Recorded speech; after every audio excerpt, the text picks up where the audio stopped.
ప్రభు స్తోత్రం. మన ప్రభువును రక్షకుడైన యేసు ప్రభువారి ప్రశస్తమైన నామములో మీ అందరికీ హృదయపూర్వకమైన వందనాలు తెలియజేస్తున్నాం. అందరు బాగున్నారా? ప్రభు స్తోత్రం. అందరు బాగున్నారని ప్రభును బట్టి విశ్వసించుచు మీ కొరకు నిత్యము ప్రార్థన చేస్తూ ఉన్నాము.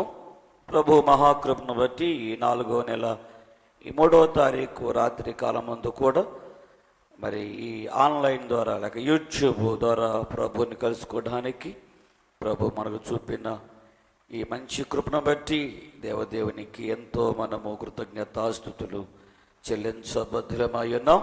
మరి ఈ కార్యక్రమమును మనము ప్రార్థనతో ప్రార్థించుకుందాం. ప్రార్థన అందరూ కూడా తల్ల వంచండి. మీరు ఎక్కడెక్కడ ఉన్నారో మీరందరూ కూడా ఒక కుటుంబముగా ఒక దగ్గరగా చేరి ఈ కార్యక్రమంలో పాల్పొంపులు పొందగలరని మీకు మనవి చేస్తూ ప్రార్థించుకుందాం. ప్రార్థన. అత్యంత కృపగలిగిన యేసుక్రీస్తు ప్రభా, మీ ఉన్నతమైన శ్రేష్టమైన ఘననామమునకు వందనములు, స్తుతులు, స్తోత్రాలు ప్రభు. మీ మహాకృపలో ఈ 2020 4వ నెల 3వ తారీఖు ఈ రాత్రి కాలం మందు ఉపవాస ప్రార్థన ద్వారా మరొక పర్యాయము నిన్ను కలుసుకోవడానికి మేము చూపిన కృపను బట్టి నీకు వందనాలు. ఈ కార్యక్రమం అంతట్లో మీరు మాకు తోడుగా ఉండండి. ఎంతమంది అయితే ఈ లైవ్ ద్వారా ఈ కార్యక్రమమును వీక్షిస్తున్నారు అటు బిడ్డలందరినీ కూడా మీరు దీవించండి, ఆశీర్వదించండి ప్రభా. మరి మా ముందున్న సమయము మీకు మహిమకరంగా మా అందరికీ దీవెనకరంగా జరిగించండి. పాటల ద్వారా మీరు మహిమ పొందండి. వాక్యం చేత నాతో మాతో మా అందరితో మీరు మాట్లాడండి. మా ప్రభు రక్షకుడు యేసయ్య నామములో ప్రార్థించి వేడుకుంటున్నాము తండ్రి, ఆమేన్. ప్రభు స్తోత్రం. ఈ 2020 సప్లిమెంట్లో నుండి 20వ పాటను మనం పాడుకొని మనం ప్రభుని మనము స్తుతించుకుందాం. మన సహవాసం ద్వారా 2020లో ప్రత్యేకంగా ఇవ్వబడిన సప్లిమెంట్లో నుండి 20వ పాట మనము పాడుకుందాం. అందరూ కూడా కలిసి మాతో కూడా పాడి ప్రభుని స్తుతించాలని మనం చేస్తున్నాం.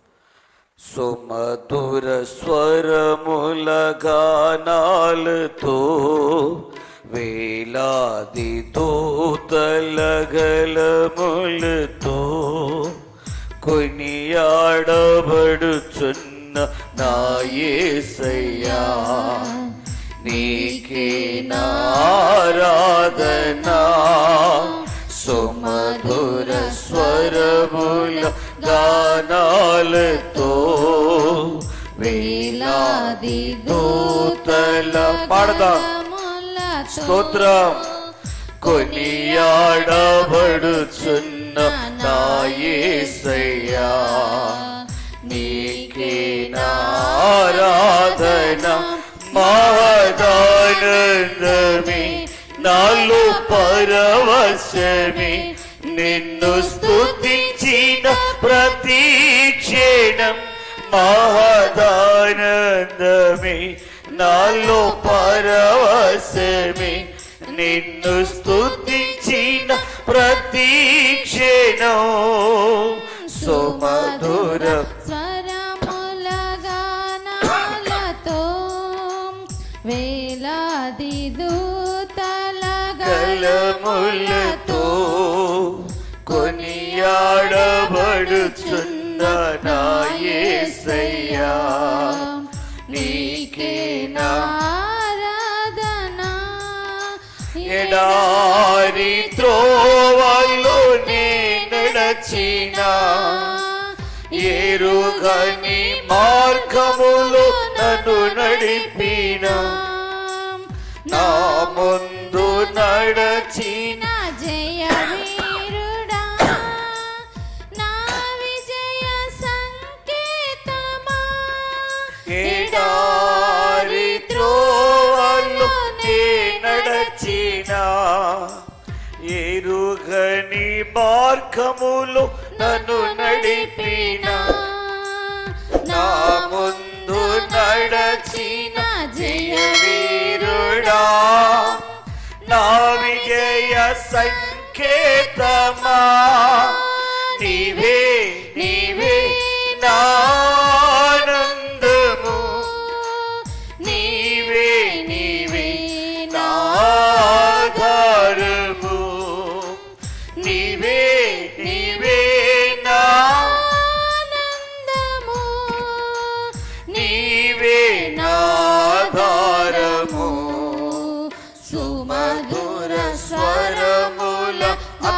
పాడదాం.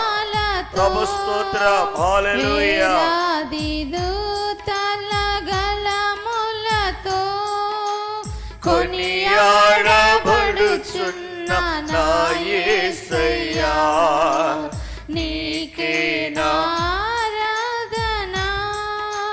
సంపూర్ణమైన నీ చిత్తమే, అనుకూలమైన సంకల్పమే జరిగించుచున్నావు నన్ను విడువక. నా ధైర్యము నీవేగా, సంపూర్ణమైన నీ చిత్తమే. పాడదాం. అనుకూలమైన సంకల్పమే హల్లెలూయా. జరిగించుచున్నావు నన్ను విడువక. నా ధైర్యము నీవేగా, నీవే నీవే నా జయ గీతము, నీవే నీవే నా స్తుతి గీతము. స్తోత్రం. నీవే నీవే నా జయ గీతము, నీవే నా స్తుతి గీతము. సుమధుర స్వరముల హల్లెలూయా. స్తోత్రం. వేలాది దూతల గళములతో కొనియాడబడుచున్న నా యేసయ్యా, నీకే ఆరాధన.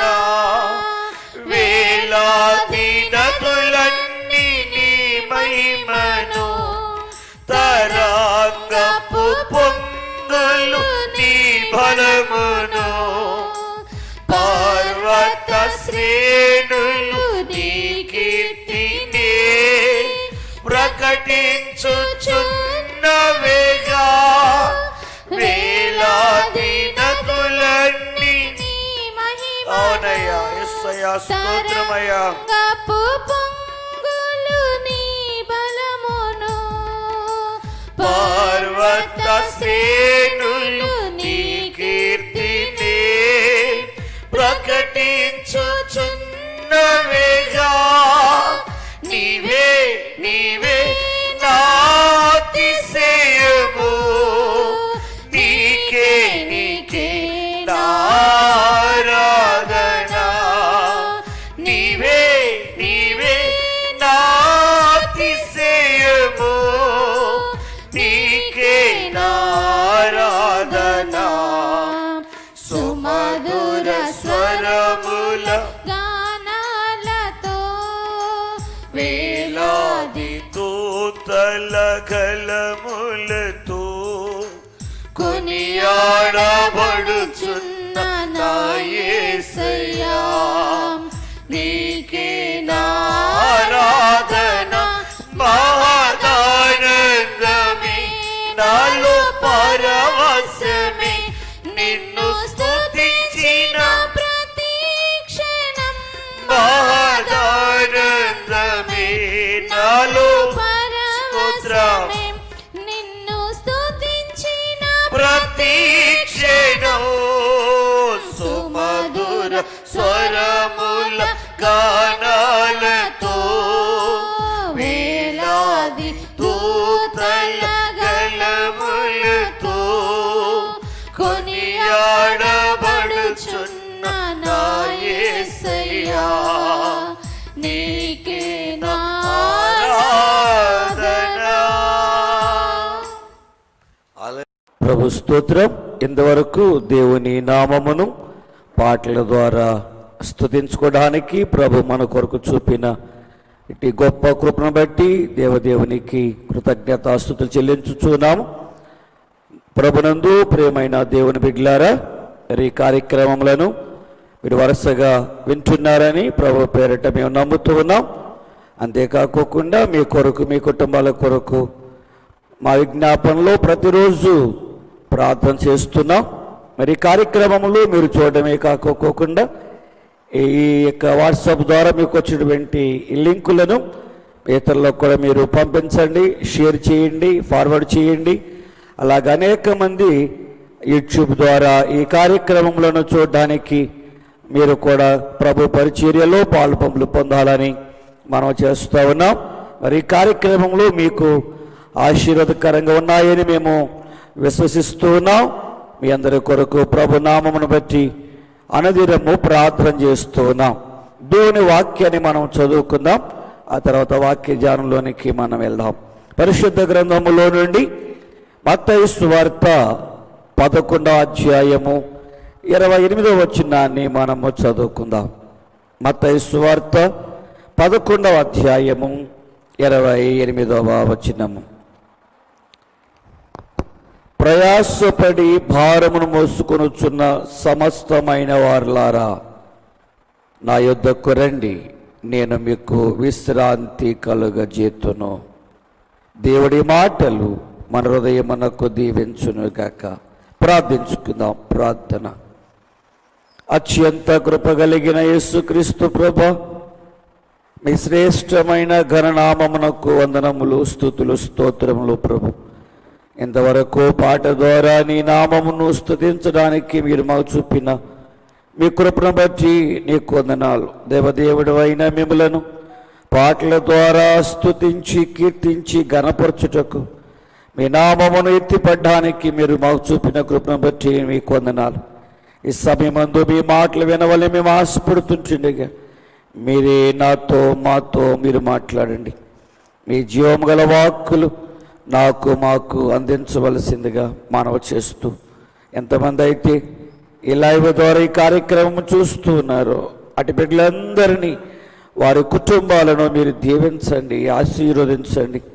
వారి అవసరతలు మీ నామంలో తీర్చిపెట్టండి. వారి గృహాల చుట్టూ మీ కాపుదల నుంచమని మనవి చేస్తున్నాం. మీరు ఇచ్చిన వాగ్దానాలు ఎంతో భయభక్తులు గల వారి చుట్టూ దేవదూతలుండి వారిని కాపాడుతారు అని, భద్రపరుస్తారని ఇచ్చిన వాగ్దానాలు ఎంతమంది అయితే ఈ లైవ్ ద్వారా ఈ కార్యక్రమం చూస్తున్నారు అటు బిడ్డలందరికీ అట్టి కాపుదలను దయచేసి పెట్టండి.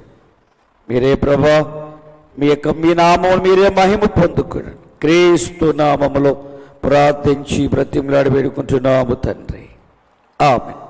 ప్రభు స్తోత్రం. ప్రభునందు ప్రియమైన దేవుని బిడ్డలారా, మీ అందరికీ మరోసారి కలవారి ప్రార్థన సంఘం నుండి మీకు వందనములు, శుభములు తెలియజేస్తూ ఉన్నాము.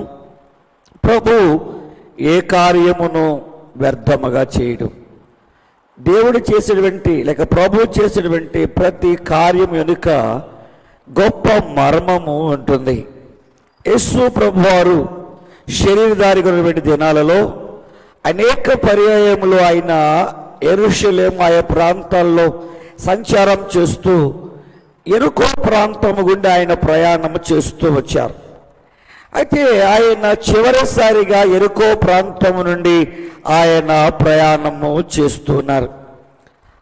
ఆయన చివరిసారిగా ప్రయాణం చేసినటువంటి ఆ క్రమంలో ఆయన యెరూషలేము వచ్చినప్పుడు ఆ యెరూషలేము ఆ వెళ్తున్న క్రమంలో ఆ యెరికో పట్టణంలో ఒక గురుడివాడు యేసు ప్రభువారు అటుగుండా మార్గము గుండా వెళ్తున్నారని తెలుసుకున్నవాడై అతడు కేకలు వేస్తున్నాడు, దావీదు కుమారుడా నన్ను కరుణించు, దావీదు కుమారుడా నన్ను కరుణించు.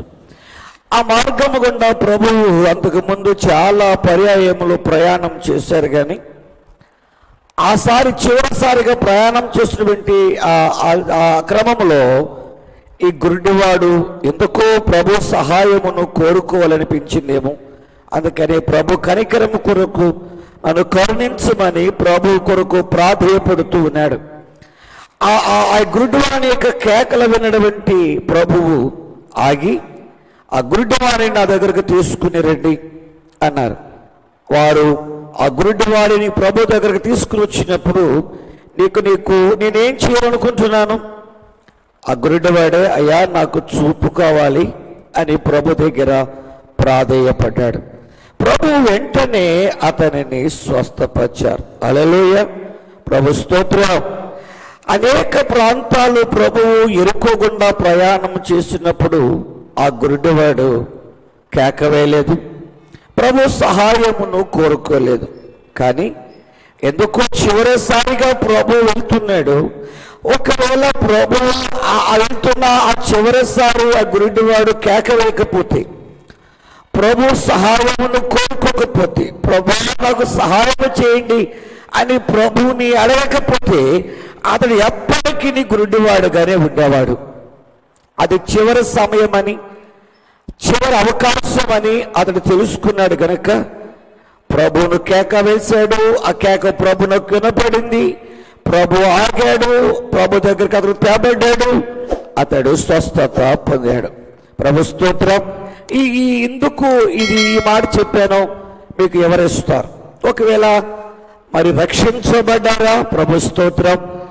ఇంకా అనేక సంవత్సరాలుగా దేవుని సువార్తను వింటూ కూడా దేవునికి దూరంగా ఉన్నారేమో, రక్షింపబడకయే మీరు లోకములో పాపములో చీకట్లో ఉన్నారేమో, అలాంటి వారికి దేవుడు ఈరోజు ఒక అవకాశాన్ని ఇస్తున్నాడు. ఆ చివరిసారిగా యేసు ప్రభు వారు ఎరుకోకుండా యెరూషలేము వెళ్ళే ఆ క్రమంలో ఏ విధంగా గురుడివాడు అవకాశాన్ని సద్వినియోగం చేసుకున్నాడో, ఈ రాత్రి కాలం ముందు ప్రభు నీతో మాట్లాడుతూ ఉంటుండేగా, ప్రభు నిన్ను దర్శిస్తూ ఉంటుండేగా, నీవు కూడా ఆ అవకాశమును సద్వినియోగం చేసుకుంటావేమో. రక్షింపబడి ఒకవేళ దేవునికి దూరంగా ఉన్నావేమో, లేక రక్షింపబడక దేవునికి దూరంగా ఉన్నావేమో. ఈ రాత్రి కాలమందు ప్రభు ఈ వాక్యం వింటున్న నీకు ఒక అవకాశాన్ని ఇస్తున్నాడు. ఇవా చదువుకునేటువంటి వచనము ఈ యేసు ప్రభు వారు ఇస్తున్నటువంటి గొప్ప ఆహ్వానము. ఇది సర్వ మానవాళికి ప్రభు ఇస్తున్నటువంటి గొప్ప ఆహ్వానము. ఏమన్నాడంటే, ప్రయాసపడి భారమును మోసుకొనుచున్న సమస్త జనులారా. సమస్త జనులారా అంటే అర్థం ఏమిటంటే, ఈ భూమి మీద సజీవులుగా ఉన్నటువంటి వారందరికీ ప్రభు ఒక గొప్ప ఆహ్వానాన్ని ఇస్తున్నాడు. వీరు ఎలా ఉన్నారట? ప్రయాసపడి భారమును మోస్తున్నారు. ఏంటి ఈ భారం? మనుషులందరూ మోస్తున్న ఈ భారము ఏమై ఉండొచ్చు? దానిని ఏమన్నారంటే బైబిల్ పండితులు పాప భారము అన్నారు. మనుషులందరూ కూడా ఈ పాప భారాన్ని మోస్తున్నారు. మనుషుడు రెండు రకాలుగా పాపిగా గుర్తించబడతాడు. ఒకటి, దావీదు చెప్పిన ప్రకారముగా నేను పాపములో పుట్టినవాడను, పాపములోనే నా తల్లి నన్ను గర్భము ధరించింది. ఇది మనుష్యుడు జన్మతః పాపి అని మనం తెలుసుకోవచ్చు. రెండవ పాపం ఏమిటంటే కర్మ పాపము. మనుషుడు చేసినటువంటి చెడు కార్యములు, లేక దుర్మార్గమైనటువంటి కార్యములు, దుర్మార్గమైన ఆలోచనలు, దుర్మార్గమైన చర్యలు, తన యొక్క పాపపు క్రియల ద్వారా మనుష్యుడు పాపిగా ఎంచబడ్డాడు. ఈ రెండు పాపములు మనుషుని మీద పాపముగా మోయబడుతూ ఉన్నాయి. వీటిని మనుషులు మొయ్యలేక ప్రయాసపడుతూ ఉన్నాడు. అందుకని ప్రభువు ఒక ఆహ్వానాన్ని ఇస్తున్నాడు. ప్రయాసపడి భారమును మోసుకొనుచున్న సమస్తమైన వారులారా, లేక సమస్త జనులారా, నా దగ్గరికి రండి, నా దగ్గరికి రండి, నా దగ్గరికి రండి. ఎందుకు ప్రభు నా దగ్గరికి రండి అని చెప్తున్నాడంటే, ఆయన మాత్రమే మనుషుల యొక్క పాపము నుండి విడిపించగలిగిన శక్తి కలిగిన వాడు. హల్లెలూయా. గనుక ఆయన అన్నాడు కదా, నా దగ్గరికి రండి, నేను మీకు విశ్రాంతిని కలుగజేస్తాను. ఈరోజు ఒక వ్యక్తి పాపములో ఉన్నట్లయితే ఆ వ్యక్తి యొక్క స్థితిగతులు ఎలా ఉంటాయి, అతని యొక్క హృదయం ఎలా ఉంటుంది, అతని యొక్క మనస్సు ఎలా ఉంటుందో నేను ఒక 4 రీతులుగా నేను మీకు తెలియచేయాలని మీకు ఆశిస్తూ ఉన్నాను. ఒకటి, ఒక వ్యక్తి పాపములో ఉన్నట్లయితే ఒక వ్యక్తి దేవునికి దూరంగా ఉన్నట్లయితే, ఒక వ్యక్తి రక్షించబడి దేవుని మార్గాన్ని విడిచిపెట్టి దేవునికి వ్యతిరేకమైన మార్గంలో ప్రయాణము చేస్తూ పాపపు కట్ల చేత కట్టబడి ఉన్నట్లయితే అతని హృదయము ఎలా ఉంటుందో నేను మీకు తెలియచేయాలని ఆశపడుతూ ఉన్నాను. ఆదికాండము, మీ దగ్గర గ్రంథాలు ఉన్నట్లయితే తెరిచి చూడండి. ఆదికాండము 4వ అధ్యాయము 41వ అధ్యాయము 8వ వచనం చదువుకుందాం. ఆదికాండము 41వ అధ్యాయము 8వ వచనం. అందరూ కూడా బైబిల్ను చూడాలని ప్రభు పేరిట మీకు మనవి చేస్తూ ఉన్నాను. తెల్లవారినప్పుడు అతని మనస్సు కలవరపడెను గనుక అతడు ఐగుప్తు శకునగాండ్రులందరినీ అక్కడి విద్వాంసులందరినీ పిలవనంపి ఫరో తన కలను వివరించి వారితో చెప్పెను గాని ఫరోకు వాటి భావము తెలపగలిగిన వారు ఎవరునూ లేకపోయెను. ఈ యొక్క అధ్యాయంలో ఉన్నటువంటి 8వ వచనమును మనము పరిశీలన చేసినట్లయితే ఫరో హృదయము కలవరముతో నిండి ఉందట. ఏంటి కారణము? ఆ రాత్రి కాలమందు ఫరో ఒక కలను కన్నాడు. ఏంటి ఆ కళ? 7 బక్క చిక్కినటువంటి ఆవులు, 7 బలిసిన ఆవులు కలలో ఫరోకు, ఐగుప్తు యొక్క రాజునటువంటి ఫరోకు కలలో కనబడ్డాయి. అయితే విచిత్రం ఏమిటంటే 7 బక్క చిక్కినటువంటి ఆవులు 7 బలిసిన ఆవులను మృంగివేశాయట. ఈ కళ ఫరో రాజును కలవరపెట్టింది. ఇదేంటి? ఒకవేళ అలా జరిగితే గనక బలిసినవి బక్క చిక్కిన వాటిని మృంగివేయాలి, కానీ బక్క చిక్కినటువంటి ఆవులు ఎలాగూ బలిసిన ఆవులను మృంగివేస్తాయి? ఆ కళ ఆయనకి అర్థం కాలేదు. అందుకనే ఆయన యొక్క హృదయము కలవరపడెను, లేక ఆయన మనస్సు కలవరపడెను అని పరిశుద్ధ గ్రంథములో రాయబడి ఉంది. ఇంకొక మాట కూడా మీకు తెలియచేయాలని ఆశపడుతున్నాను. దానియేలు గ్రంథము 5వ అధ్యాయము 6వ వచనంలో కూడా ఇక్కడ మరొక చక్రవర్తి కలవరముతో ఉన్నట్లుగా మనము చూడగలం. దానియేలు గ్రంథము 5వ అధ్యాయము 6వ వచనాన్ని నేను చదువుతున్నాను. మీరు మీ గ్రంథాలను చూడాలని మనవి చేస్తున్నాను. అతని ముఖము వికారమాయెను, అతడు మనస్సునందు కలవరపడగా అతని నడుము కీళ్ళు వదలి అతని మోకాళ్ళు గడగడ ఓరుకుచు కొట్టుకొనుచుండెను.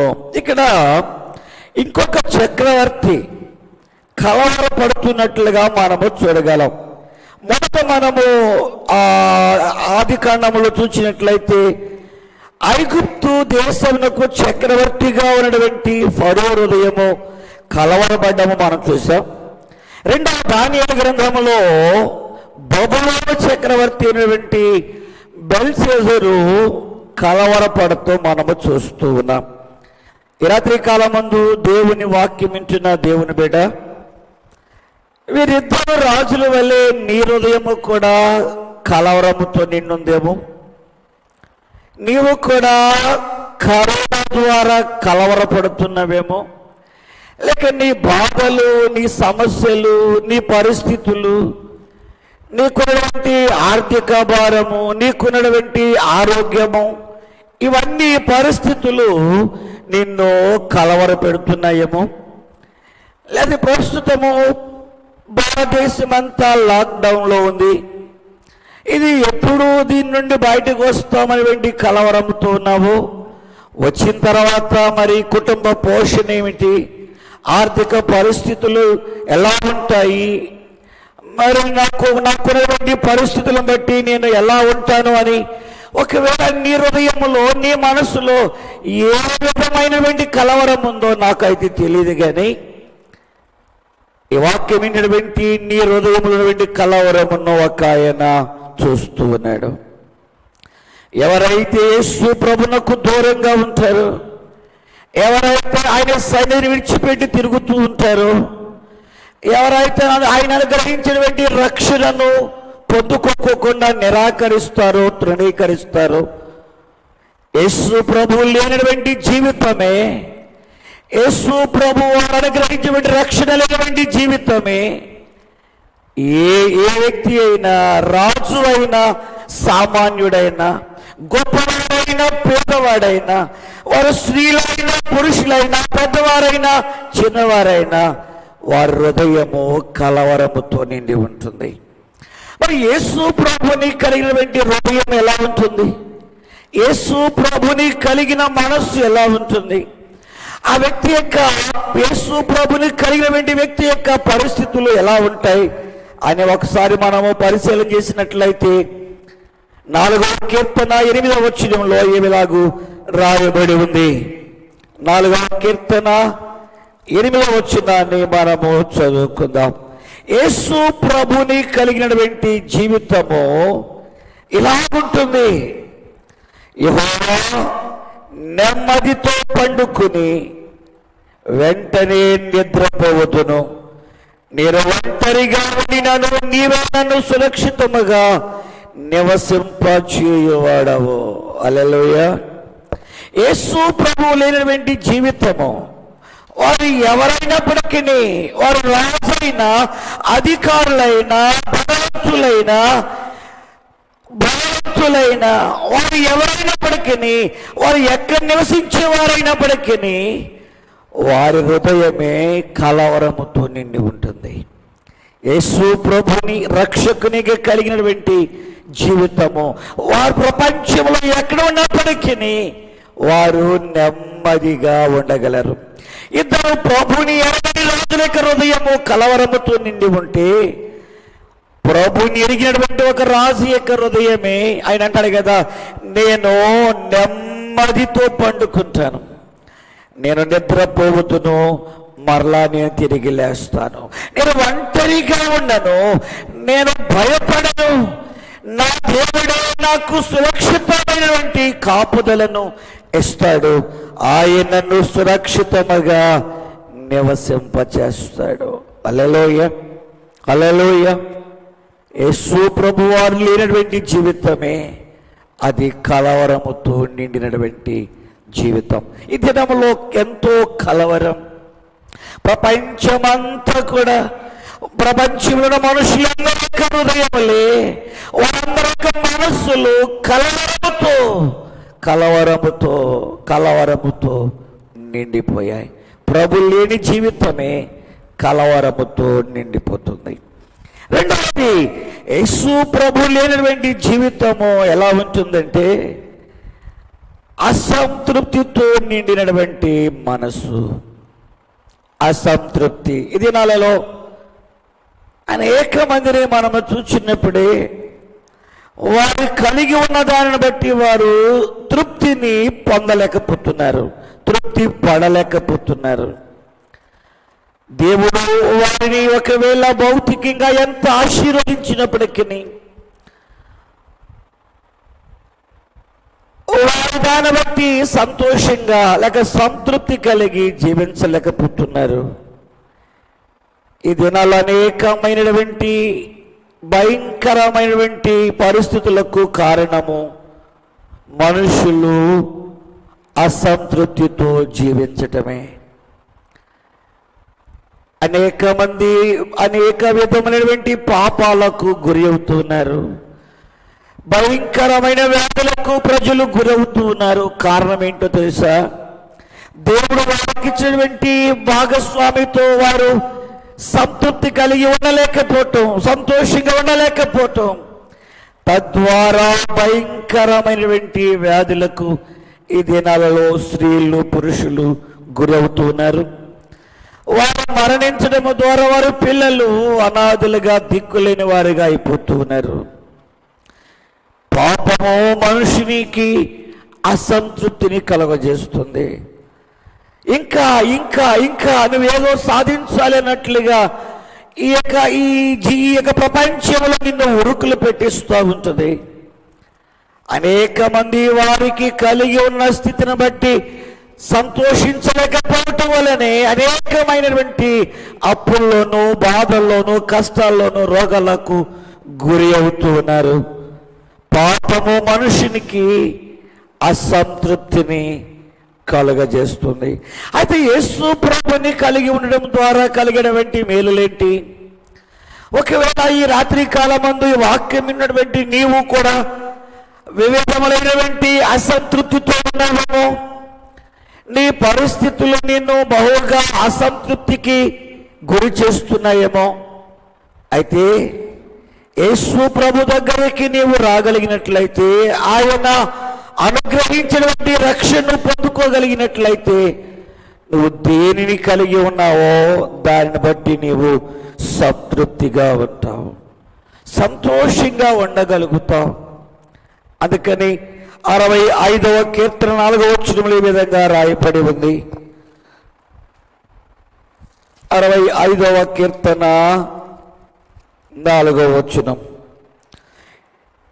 నీ ఆవరణములో నివసించు, నువ్వు ఏర్పరచుకుని చేర్చుకున్నవాడు ధన్యుడు. నీ పరిశుద్ధాలయము చేత, నీ మందిరములో నీ మేలు చేత మేము తృప్తి పొందేదము.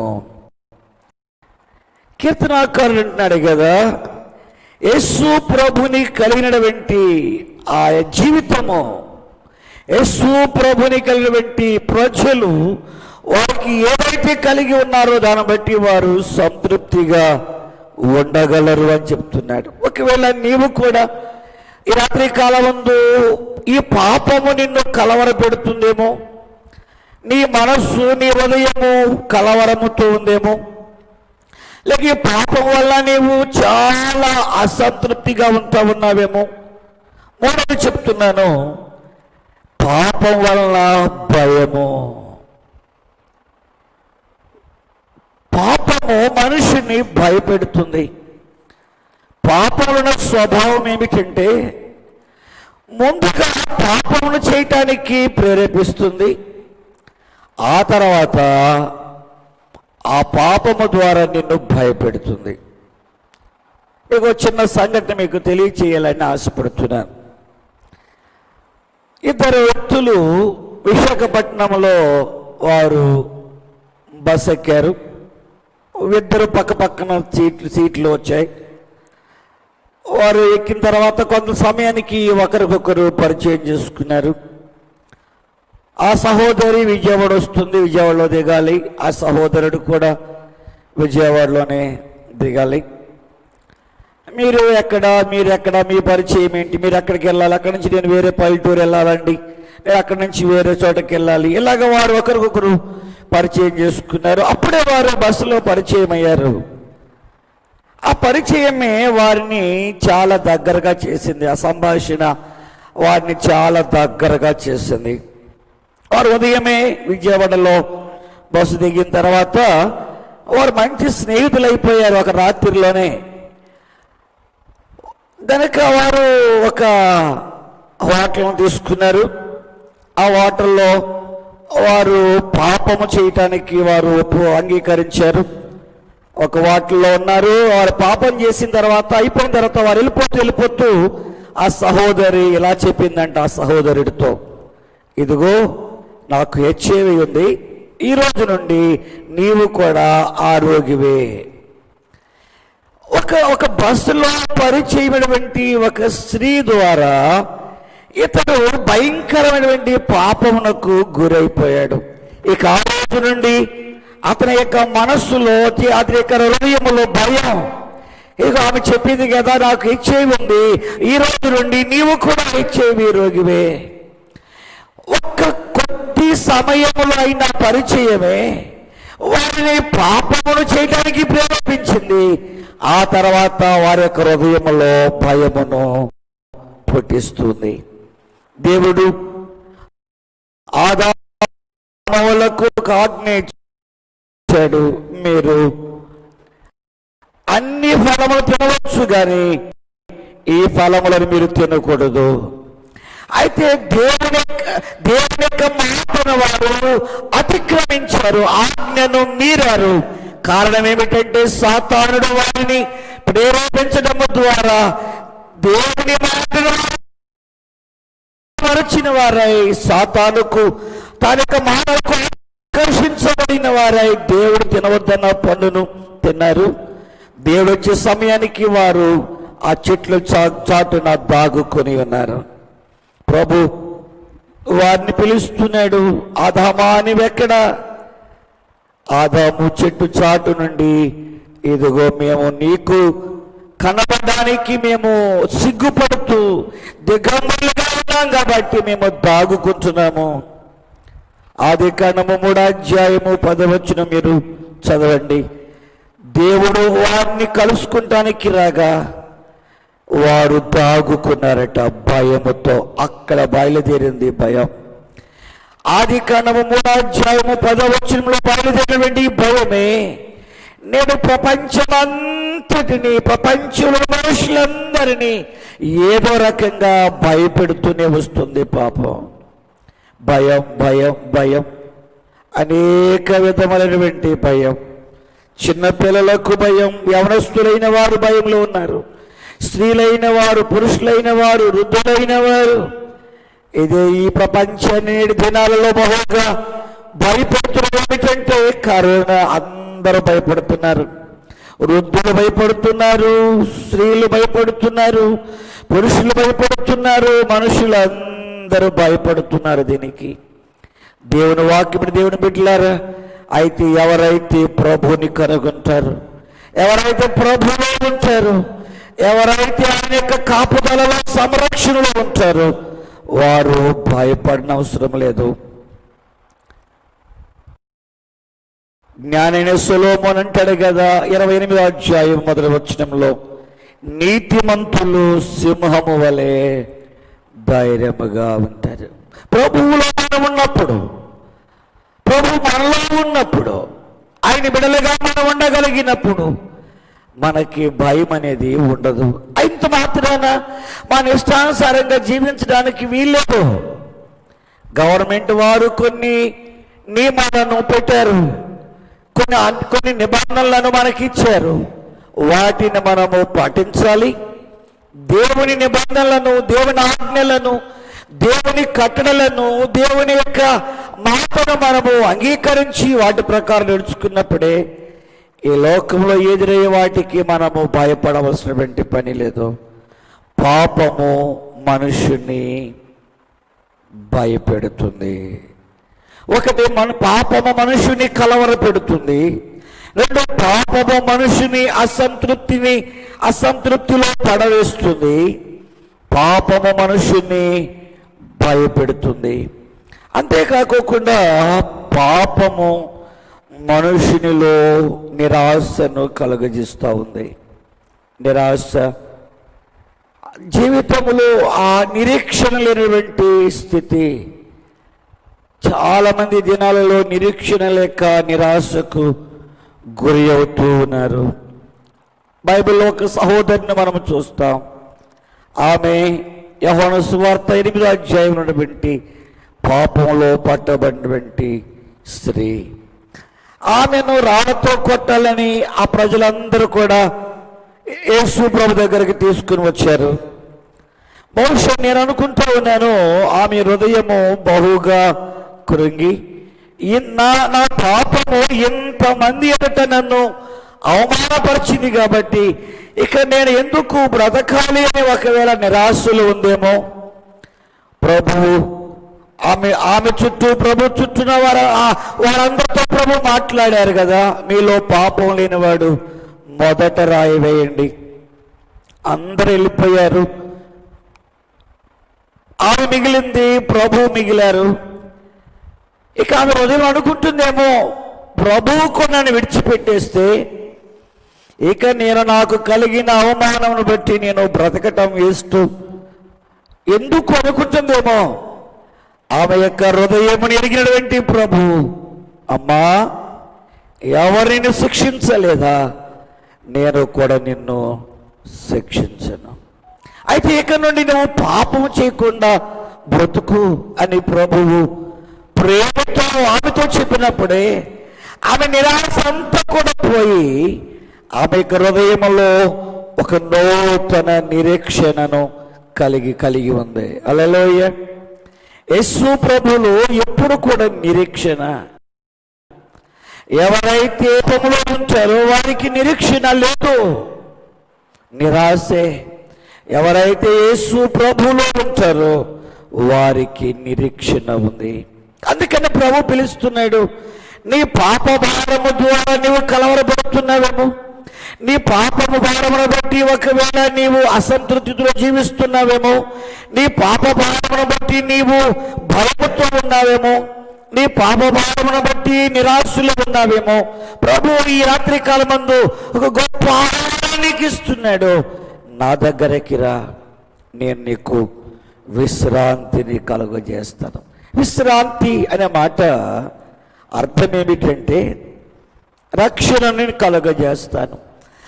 దేవుడు అనుగ్రహించినటువంటి రక్షణ ఈ లోకంలో పాపము ద్వారా కలిగినటువంటి ఇటు కలహము నుండి, ఇటు అసంతృప్తి నుండి, ఇటు భయము నుండి, ఇటు నిరాశ నుండి మనను రక్షించగలదు, తప్పించగలదు. అందుకే ప్రభు అన్నాడు కదా, విశ్రాంతిని కలుగజేస్తాను అనగా నేను మీకు రక్షణ కలుగజేస్తాను. రక్షణ అనే మాటకు అర్థం ఏమిటంటే నిత్యమేలు.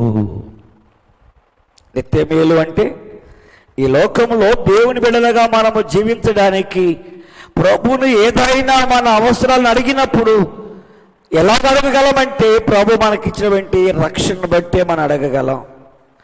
ప్రభు మనకిచ్చిన రక్షణ బట్టి ఆయన మనకి సహాయము చేస్తారు. అంతేకాదు పరలోక రాజ్యములోనికి ప్రవేశించడానికి రక్షణ ఒక టికెట్ లాంటిది. ఈ రక్షణ లేకపోతే మనము పరలోక రాజ్యంలోనికి ప్రవేశించలేము. అందుకే ప్రభు పిలుస్తున్నాడు, నా దగ్గరికి రండి, ఈ భూ సంబంధమైనటువంటి ఈ జీవితంలో నేను మీకు మేలు చేస్తాను. ఈ భూమి మీద మానవునికి ఎన్ని అవసరాలు ఉన్నాయో, సహజంగా మానవునికి 3 రకాలైనటువంటి అవసరాలు ఉంటాయి.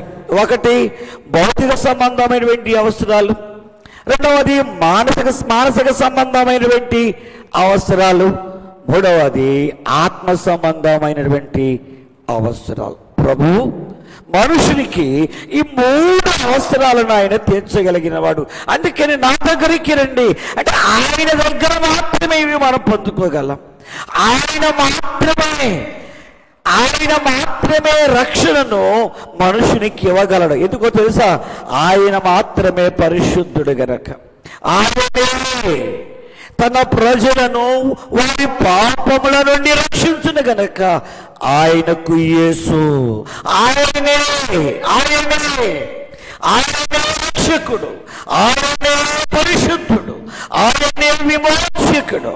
నీ పరిస్థితులన్నిటి నుండి విడిపించగలిగినటువంటి విమోచకుడు ఆయనే. అందుకని ఆయనే ఈ రాత్రి కాలం ముందు యేసు ప్రభు నీకు గొప్ప ఆహ్వానాన్ని ఇస్తున్నాడు. ఆయన ఇచ్చినటువంటి ఈ రక్షణ ఈ లోకంలో ఏ మనుషుడి దగ్గర దొరకదు, ఎవరు అనుగ్రహించలేరు. ఇలా చెప్పాలనుకుంటున్నాను, ఏ రాజు ఇచ్చుటకు రాజు దగ్గర రక్షణ లేదు. ఏ గవర్నమెంట్ వారు శాసనాల ద్వారా రక్షణను ప్రజలకు ఇవ్వలేరు. ఏ ఇంజనీర్లు ఫ్యాక్టరీల్లో రక్షణను తయారు చేయలేరు. కరోనాకి మందును తయారు చేయలేరు మనుషులు. రక్షణకు లేక పాపమునకు ఇరుగుడు, పాపమునకు మందు మనుషుడు కనిపెట్టడమే అసాధ్యం. అది ప్రభు దగ్గర మాత్రమే సాధ్యం. ఏ శాస్త్రజ్ఞులు ప్రయోగశాలలో రక్షణను సృష్టించలేరు. ఇది ప్రభువునకు మాత్రమే సాధ్యం. ఈ రక్షణ మనుషునికి ఏ విధంగా సహాయపడుతుంది? 5 మాటలు చెప్పాలని ఆశపడుతున్నాను. ఎవరైతే యేసు ప్రభు దగ్గరికి వచ్చి ఆయన అనుగ్రహించినటువంటి రక్షణను కోరుకుంటారో వారి భయములన్నిటిలో నుండి, వారి కలవరములన్నిటిలో నుండి, వారికి ప్రతి విధమైన సమస్యలో నుండి, ప్రతి విధమైన భారముల నుండి ఆయన విడిపిస్తాడు. మనుషులందరికీ కావలసినటువంటి అది ఏ విధమైన సహాయమైనప్పటికీ ఆయన నీ కొరకు సహాయం చేయగలడు. నీకు ఎలాంటి సహాయం కావాలి? ఈ రాత్రి కాలం ముందు నువ్వు ఎటువంటి పరిస్థితుల్లో దేవుని వైపు చూడాలనుకుంటున్నావో, నువ్వు దేవుని వైపు చూడగలిగితే, దేవుని వద్దకు ఆయన ఆనందాన్ని మన్నించి ఆనందాన్ని బట్టి ఆయన దగ్గరికి రాగలిగితే, నువ్వు ఎక్కడున్నప్పటికీ నీ ప్రపంచంలో నీ సమస్య ఏదైనా, నీ భయం ఏదైనా, నీ వేదన ఏదైనా, నీ దుఃఖం ఏదైనా, నీ కలవరం ఏదైనా, నీ చింత ఏదైనా ఆయన నీకు సహాయం చేయగలడు. అది ఒక ఆర్థిక సంబంధమైన సమస్య, ఆరోగ్య సంబంధమైన సమస్య, కుటుంబ సంబంధమైన సమస్య, లేకపోతే కోర్టు సంబంధించిన సమస్య. నువ్వు ఏ సమస్యలో ఉన్నావు, దేంట్లో చిక్కుపోయి ఉన్నావు, దేంట్లో కట్టబడి ఉన్నావు, ఎక్కడి నుండి బయటకు రాలేవు అని నిరాశలో ఉన్నావు, నిస్పృహలో ఉన్నావు, నీకే ఈ రాత్రి కాలం ముందు నిన్ను ఆయన పిలుస్తున్నాడు, నిన్ను ఆయన ఆహ్వానిస్తున్నాడు.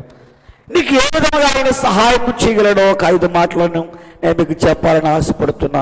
ఈ రక్షణ ఒక మనుషునికి ఏ విధంగా సహాయం చేయబడుతుందో, ఏ విధంగా ఉపయోగపడుతుందో, ఏ విధంగా ఒక వ్యక్తికి ప్రయోజనకరంగా ఉంటుందో 5 మాటల్లో చెబుతాను. గాయపరచబడిన హృదయమునకు స్వస్థత. వైద్యులు శరీర సంబంధమైనటువంటి గాయమును కట్టగలరు, లేక బాగు చేయగలరు. కానీ మనుషుల ద్వారా నీ హృదయం గాయపరచబడిందేమో, మనుషుల ద్వారా నీవు అవమానపరచబడ్డావేమో, మనుషులు నిన్ను దూషించారేమో, హేళన చేస్తున్నారేమో. అయితే మనుషుల మాట ద్వారా గాయపరచబడినటువంటి నీ హృదయపు గాయమును ప్రభువారు మాత్రమే కట్టగలరు. ఏ వైద్యుడు నీ హృదయముకు కలిగిన గాయము నుండి నిన్ను బాగు చేయలేడు, పరమ వైద్యుడు మాత్రమే. నీ పాపము నుండి పరమ వైద్యులు లేక శాస్త్రజ్ఞులు ఈ దినాల్లో ప్రపంచాన్ని గడగడ వణికిస్తున్నటువంటి, కలవరపడుతున్నటువంటి కరోనాకు దానికి ఇరుగుడు కనుగొనలేకపోతున్నారు. మనుషుని యొక్క జ్ఞానము ఎంతో కొంత శరీర సంబంధమైన రోగముల నుండి నిన్ను బాగు చేయగలదు, కానీ నీ పాప రోగము నుండి యేసయ్య మాత్రమే బాగు చేయగలడు. గనుక నీ హృదయములకు కలిగిన గాయము అది ఎటువంటి గాయమైనప్పటికీ సరే, నీ హృదయపు గాయము నుండి నీ ప్రభు నిన్ను విడిపించగలడు. కలవరపరచబడిన మనసుకు ఆదరణ. కలవరముతో ఉన్నావా, భయముతో ఉన్నావా, చింతతో ఉన్నావా? ఎక్కడికి వెళ్ళాలి, ఎక్కడికి వెళ్తే నాకు ఈ కలవరం విడిపించబడతాను, ఎవరు నాకు సహాయం చేస్తారు, ఎవరు నన్ను ధైర్యపరుస్తారు, ఎక్కడ నాకు ఆనందం దొరుకుతుందని భయపడుతున్నావా? ప్రపంచంలో ఏ మనుషుని దగ్గర నీకు ఆదరణ దొరకదు. ఒక పిల్లవానికి సరైన ఆదరణ తల్లి దగ్గర దొరికినట్లుగానే కలవరముతో నిండిన వ్యక్తికి సరైన ఆదరణ ప్రభు దగ్గర మాత్రమే దొరుకుతుంది. భీతితో నిండిన హృదయమునకు ధైర్యము. భీతి అంటే భయము. నిండిన హృదయమునకు ధైర్యమే ప్రభు దగ్గర. సందేహముతో నిండిన మనసుకు నిరీక్షణ రక్షణ ద్వారా. దుఃఖముతో నిండిన హృదయమునకు ఆనందము రక్షణ ద్వారా. ఇవి ప్రపంచంలో డబ్బు ద్వారా కానీ, నీకున్నటువంటి అధికారాన్ని బట్టి కానీ, నీకున్న జ్ఞానమును బట్టి కానీ, నీకున్న ధనమును బట్టి కానీ, ఈ లోకంలో దేనిని బట్టి ఈ 5 నువ్వు సంపాదించుకోలేవు. నీ డబ్బు నీకు గాయపరచబడిన ఆ యొక్క గాయము నుండి స్వస్థపరచలేదు, నీకు ఆదరణ కలుగ చేయలేదు, ధైర్యం ఇవ్వలేదు, నిరీక్షణ ఇవ్వలేదు, ఆనందం ఇవ్వలేదు. ఈ 5 మనుషునికి యేసు ప్రభువును ఆ శిలువలో యజ్ఞం ద్వారా లేదా ఆ శిలువలో మరణించి రక్తం చిందించి ప్రాణం పెట్టుట ద్వారా కలిగిన రక్షణ ద్వారా మాత్రమే మానవునికి లభిస్తాయి. డబ్బు పెట్టి నీవు వీటిని కొనలేవు, అధికారము ద్వారా వీటిని నీవు సొంతము చేసుకోలేవు. ఇవి కేవలము ప్రభు ద్వారా మాత్రమే నీకు దొరుకుతాయి. మరి నీవు ఈ రాత్రి కాలమందు ఆ ప్రభువును కోరుకుంటావా? రక్షింపబడి ఒకవేళ నీవు దారి తప్పిపోయి తిరుగుతున్నావేమో లోకములో, అందుకనే ఇలాంటి పాపం ద్వారా కలిగినటువంటి పరిస్థితులు నువ్వు చిక్కుకున్నావేమో. ప్రభు నిన్ను ఆయన దగ్గరికి ఆహ్వానిస్తున్నాడు. అనేక సంవత్సరాలుగా సువార్త వింటూ కూడా ఆయన అనుగ్రహించి రక్షణను నీవు నిర్లక్ష్యం చేస్తున్నావేమో. ప్రభు మరొకసారి నీకు అవకాశం ఇస్తున్నాడు. ఈ అవకాశం నువ్వు ఎక్కడ నుండి చూస్తున్నావు? మరి మొబైల్లో చూస్తున్నావో, లేకపోతే నువ్వు ఎలాగో ఎక్కడుండి ఏ ప్రదేశంలో ఉండి చూస్తున్నావో, ఎలాంటి భయములో, చింతలో, కలవరములో, ఎలాంటి పరిస్థితుల్లో ఉండి ఈ వాక్యాన్ని చూస్తున్నావో వింటున్నావో, ప్రభువే నీతోనే మాట్లాడుతున్నాడు, నీతోనే మాట్లాడుతున్నాడు. నీ పరిస్థితులన్నిటి నుండి ఆయన నిన్ను విడిపించగలడు, స్వస్థపరచగలడు, నిన్ను బాగు చేసి ఒక విలువైన వ్యక్తిగా ఆయన నిన్ను చేయగలడు. అందుకు ప్రభు నిన్ను ఆహ్వానిస్తున్నాడు. ప్రభువును మహిమపరిచే వ్యక్తిగా నిన్ను చేయాలని ఉద్దేశంతో నా దగ్గరికి రండి, నేను మీకు విశ్రాంతిని కలుగజేస్తాను, రక్షణను కలుగజేస్తాను. ఈ రాత్రి కాలమందు నీవు ఎలా ఉన్నావు? నీ పరిస్థితి ఏమిటి? ఎవరైనప్పటికీ ఏదైనప్పటికీ సరే ప్రభు దగ్గరికి నీ మోకాళ్ళు ఉంచి పశ్చాత్తాప హృదయముతో ప్రభు సహాయాన్ని నువ్వు కోరుకున్నట్లయితే ఆయన నీ యందు కనికరము చూపి నీ యందు జాలుపడి ఆ గురుడివాడు కేక వేయగా ఏ విధంగా అతనికి సహాయము చేశారో నువ్వు ఎవరైనప్పటికీ సరే ఈ రాత్రి కాలమందు ప్రభువా నీవే నిజమైన దేవుడవు, నాకు సహాయము చేయండి అని ఆయన వైపు చూస్తూ తగ్గింపు హృదయముతో దీన మనసుతో ప్రభు పాదాల దగ్గర ప్రాధేయపడు. నువ్వు ఎవరైనా సరే నీకు ఆయన సహాయము చేయటానికి సిద్ధముగా ఉన్నాడు. ప్రార్థించుకుందాం. ప్రార్థన. అందరి కళ్ళు మూసుకునండి. ప్రార్థన. మమ్మల్ని మిక్కిలిగా ప్రేమించుచున్న మా ప్రియ పరలోకపు తండ్రి, మీ శ్రేష్టమైన ఉన్నతమైన గణనామమునకు వందనాలు ప్రభు. ఇంతవరకు మీరు మాతో మాట్లాడారు. అవును, లోకమంతా భారముతో ప్రయాసతో మనుషుల యొక్క హృదయాలు నిండిపోయాయి. లోకమంతా భయముతో నిండిపోయింది. మనుషులందరి యొక్క హృదయాలు భయముతో కలవరముతో నిండిపోయి ఉన్నాయి. అలాంటి వారిని ఈ రాత్రి కాలం ముందు మీరు ఆహ్వానిస్తున్నారు. నా దగ్గరికి రండి, మీకు నెమ్మదినిస్తాను. నా దగ్గరికి రండి, తృప్తికరమైన జీవితాన్ని మీకు ఇస్తాను. నా దగ్గరికి రండి, ధైర్యమును మీకు ఇస్తాను. నా దగ్గరికి రండి, మీకు నిరీక్షణ కలుగజేస్తాను. నా దగ్గరికి రండి, మీ హృదయమునకు కలిగినటువంటి గాయమును కడతాను. నా దగ్గరికి రండి, మీకు ఆదరణ కలుగజేస్తాను. నా దగ్గరికి రండి, నేను మిమ్మల్ని ధైర్యంతో నింపుతాను. నా దగ్గరికి రండి, నేను మీకు ఆనందమునిస్తాను. ఇలాగ మీరు ఆహ్వానాన్ని ఇస్తున్నారు ప్రభా. ఎంతమంది అయితే ఈరోజు భయములో ఉన్నారు, చింతలో ఉన్నారు, కలవరముతో ఉన్నారు. ఒకవేళ ఆ యొక్క వారి పరిసరాలలో ఈ యొక్క కరోనా ఒకవేళ ప్రజలను భయపెడుతూ ఉందో, వారి శారీరక సంబంధమైనటువంటి ఆరోగ్యం విషయమై వారు కలవరముతో ఉన్నారు. అప్పులని వెండి కలవరముతో ఉన్నారు. కుటుంబ భారమని వెండి కలవరముతో ఉన్నారు. భవిష్యత్తు ఏంటి అని వెండి కలవరముతో ఉన్నారు. మనుషులు ఎట్టి కలవరముతో ఉన్నారు. అట్టి వారందరి రాత్రి కాలమందు మీరు ఆహ్వానిస్తుండగా ప్రభా, వారందరి మీ దగ్గరికి రావటానికి సహాయం చేసి పెట్టండి. ప్రపంచవ్యాప్తిగా ఈ కరోనా మనుషులందరినీ కలవరపెడుతుంది ప్రభా. మనుషులందరినీ ఇట్టి కలవరము నుండి విడిపించమని మనం చేస్తున్నాం. ఎంతమంది ఈ యొక్క కరోనా బారిన పడ్డారు వారందరి మీద మీ రక్తమును ప్రోక్షించండి, స్వస్థపరచండి. అలాగే మా భారతదేశం కొరకు ప్రార్థన చేస్తున్నాం. మా భారతదేశంలో ఎంతోమంది ఈ యొక్క రోగానికి గురయ్యారు. అట్టి బిడ్డలందరి మీద మీ రక్తమును ప్రోక్షించి వారిని స్వస్థపరచమని మనం చేస్తున్నాం.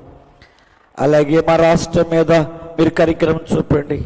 ఎంతమంది దీని బారిన పడి బాధపడుతున్నారు, కలవరపడుతున్నారు, ఏమవుతుందో ఇటువంటి వార్తలు వినాలని అయ్యా భయంతో చింతతో ఉన్నారు. అట్టి వారందరి మీద మీ రక్తమును మీరు అయ్యా ప్రోక్షించడం ద్వారా స్వస్థపరచండి. అలాగే ఎంతో భారంగా పనిచేస్తున్నటువంటి కేంద్ర రాష్ట్ర ప్రభుత్వ అధికారులను బట్టి, ముఖ్యమంత్రి గారిని బట్టి, ప్రధానమంత్రి గారిని బట్టి నీకు వందనాలు, డాక్టర్స్ని బట్టి నీకు వందనాలు, పోలీసు వారిని బట్టి నీకు వందనాలు, మున్సిపాలిటీ వారిని బట్టి, రెవెన్యూ వారిని బట్టి, ఎంతమంది అయితే పేదలైన వారికి సహాయం చేస్తున్నారో అటు దాతలను బట్టి నీకు వందనాలు ప్రభు. మా దేశమును మా రాష్ట్రమును ఈ కరోనా బారి నుండి విడిపించండి. ఒకవేళ దీన్ని బట్టి ఎంతమంది చింతిస్తున్నారో, కలవరముతున్నారో, భయపడుతున్నారో వారికి నేనున్నాను ఒక ధైర్యం, ఒక భరోసా, ఒక ఆదరణ, ఒక నిరీక్షణ ఈ రాత్రి కాలమందు ఈ వాక్యం వింటున్న వారికి కలుగు చేయండి. మా ప్రభు ఉన్నటువంటి ఒక గొప్ప ధైర్యమును వారు నింపమని మనం చేస్తున్నాము. అలాగే కలవరి ప్రార్థన మందిర సంఘమును ఇలా ఏదో ఎంతమంది అయితే వాక్యం వింటున్నారో అటు బిడ్డలందరినీ కూడా మీరు ఆశీర్వదించండి. వారి బాధల్లో నుండి, వారి పరిస్థితుల్లో నుంచి, వారి చింతలో నుండి విడిపించండి, సహాయం చేయండి, దీవించండి, కృప చూపండి. యేసయ్య నామములో అడిగి ప్రార్థించి వేడుకుంటున్నాము తండ్రి, ఆమేన్. తండ్రి, కుమార, పరిశుద్ధాత్మిక సన్నిధి సహవాసం దగ్గర నుండి దూరం నుండి ఈ కార్యక్రమం వీక్షిస్తున్న వారందరికీ నీ భూలోకమందున సకల పరిశుద్ధులకును సకల మానవాళికి ప్రభు తోడైండి దీవించి ప్రభువే ఆశీర్వదించునుగాక. ఆమేన్. ప్రభు స్తోత్రం.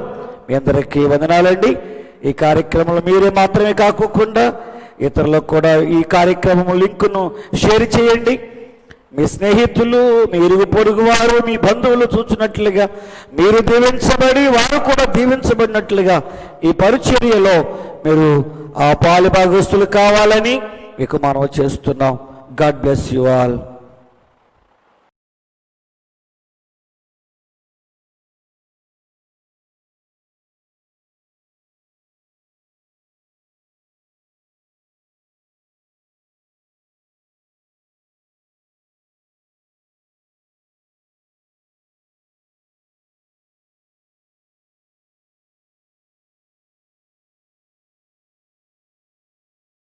ప్రభు స్తోత్రం.